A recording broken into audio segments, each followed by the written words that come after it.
So in 2014, I had my first son, Riley, and my plans all along in my career was to have one child in the middle of my career going into the 2016 Olympic trials. Yep, that's me. You're probably wondering how I ended up in this situation. So in 2015, I became the mother of 2 children, and essentially my Olympic dreams had gone down the toilet. But you know what? There's a lot more that comes along with this story, so I hope you enjoy it.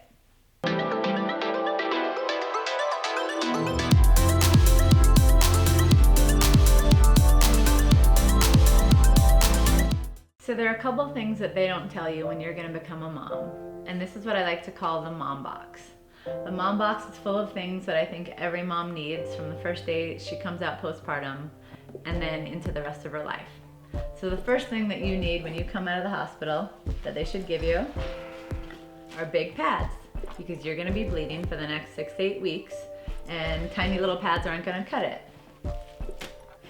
Then you're going to need what I call I don't really know if these have an official name, maybe breast pads, but you put these cute little things inside your bra because when you're breastfeeding and you're on one boob, you don't realize that the other boob is gonna let out milk. And the first time I did this, my entire bra got soaking wet because one boob was out feeding and the other one releases milk. So these super cute breast pads are gonna keep those bras clean and dry. Then you're gonna need a box of tissues, because you're gonna cry, and you're gonna cry a shit ton because postpartum days are really difficult, and I feel like nobody talks about it. I remember like reaching out to some of my friends who were new moms, and they're like, yeah, everything's going great, and I'm like, our friends just not telling each other that they're having a miserable time because they're either embarrassed or ashamed. But I just started like being real with my friends, and I had 2 of my friends drive up from Phoenix to Flagstaff, and they got into my house.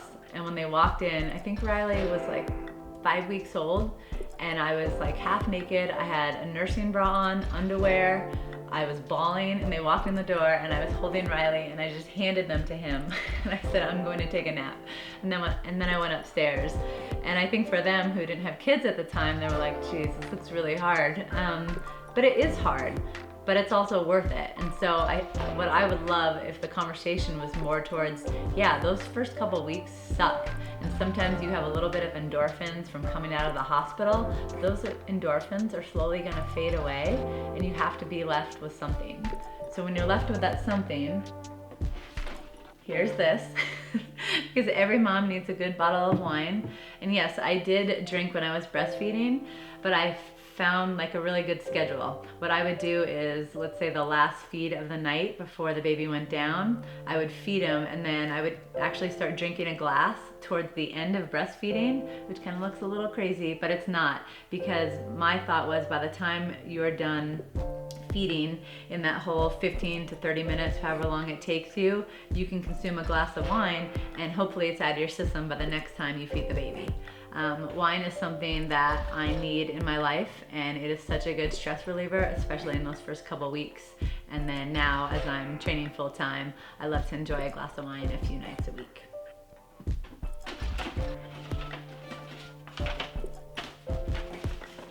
I know this is kind of different, pulling out of the mom box, but this is a bib of what Ben wore at the 2016 Olympic Marathon Trials.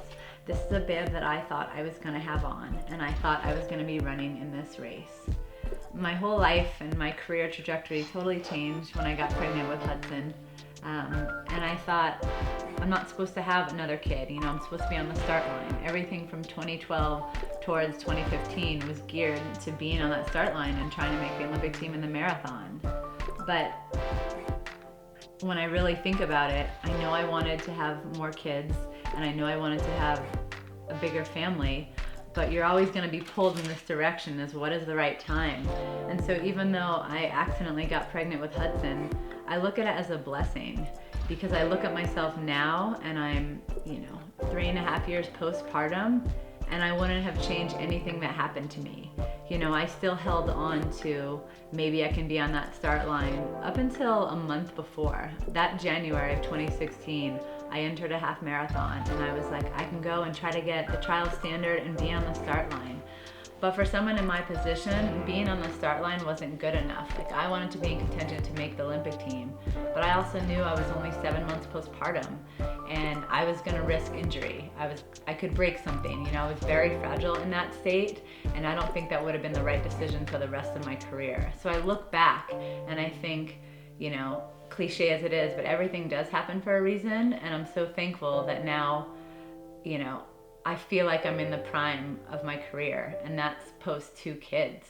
And so when it feels like there's so much, you know, weight, there's so much weighing on you, and you don't think, you know, this is the right plan or this is the right path for me, just stay on it, because I had some dark days those early years, but now I can't imagine not having 2 beautiful boys, and I can't imagine my life being without these guys, because that's when it's all worth it. You know, those feelings I first had when I didn't think I could have another baby, I look back and I see Hudson now, and it's the most overwhelming and horrible like guilt that I felt, that I actually thought I can't have another baby, because I know that pregnancy is a gift, and the ability to get pregnant and the ability to have children is such a blessing that how could I actually not want that? But it also brings me to the point that I think a lot of moms would identify with and understand. The biggest thing that we're gonna feel for the rest of our lives is that you can be pulled in 2 different directions. You're gonna experience mom guilt. How could you not? But I also believe that you can live your life being pulled in 2 different directions. You can have the same feeling, you can have 2 feelings at the same time. So what that means is I can be chasing my dreams day in and day out, going on trips, going to race, having my kids in daycare. But I also feel tremendous guilt on a daily basis that I'm not spending enough time with them, that I'm leaving them for too long. But I don't think that's a bad thing. And I think if moms and women just realize, hey, can I have these 2 conflicting feelings? Can I be a woman who wants to achieve all these dreams and all these goals, but also be a woman who has guilt for leaving her children? Absolutely. Like, that's what love is. Loving your children so much that you want to be for them in every waking moment, but also realizing it's so important as a mom and as a woman to keep chasing your own dreams and your own goals. And so I think, you know, realizing we can live our lives having both of those things and talking about it more. What a great conversation that you could just go meet your friends at a coffee shop and be like, who feels guilty today? You know, I did, or I do, because we got a babysitter and we went on a date, or whatever it might be. Just realize that those feelings are so normal, and I think all moms, all women feel that. And that's just kind of freed me from over the last couple of years feeling like I made these decisions that were based on what I wanted and these decisions based on what my kids wanted. Because ultimately, the love that a mom has is gonna trump any guilt feeling you have, and knowing that you're going after your own dreams on a daily basis, I think that's the best thing that you can do as a mom. Good. So moms, it's all worth it. The guilt, the tissues, the wine, the broken dreams that don't happen, the pads. It's all worth it for these guys. And I wouldn't trade anything in the world, but I'm also so aware of how acknowledging how you feel is such a healthy thing, and having these conversations with other women, with your husbands, with family is such a good way to live your life. And I hope you guys, you know, can realize that you can do both. You can be a mom, and you can also be a badass woman who's trying to go after her dreams. I hope you guys enjoyed this real conversation. If you have anything to say or want to share your story, please comment below. You know I love hearing from you guys. And I'll see you next Sunday.